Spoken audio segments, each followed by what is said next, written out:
অবগত আছেন যে মৌলভীবাজার জেলার প্রায় 7টি উপজেলায় কিন্তু বন্যা কবলিত এবং এই বন্যায় কিন্তু প্রায় 3.5 লক্ষ লোক পানিবন্দী ছিল। প্রায় 10,000 লোক বিভিন্ন আশ্রয়কেন্দ্রে উঠেছে।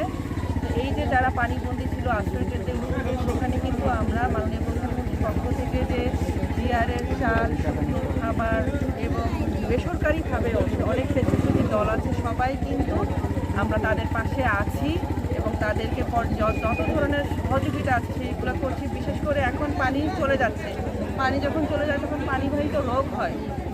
সেই কারণে আমরা কিন্তু বর্তমানে মেডিকেল টিমের সংখ্যা বাড়িয়ে দিয়েছি এবং প্রত্যেকটি ইউনিয়ন ওয়ার্ডে কিন্তু আমাদের মেডিকেল টিম আছে, যারা হচ্ছে আমাদের এখানে যে পানি বিশুদ্ধকরণ, ট্যাবলেট থেকে শুরু করে ওর স্যালাইন এবং অন্যান্য যে প্রয়োজনীয় মেডিসিনগুলো সেগুলো দিচ্ছে এবং আশা করছি আমরা খুব দ্রুত এই অবস্থান থেকে পরিত্রাণ পাবো আপনাদের সকলের সহযোগিতায়। ধন্যবাদ।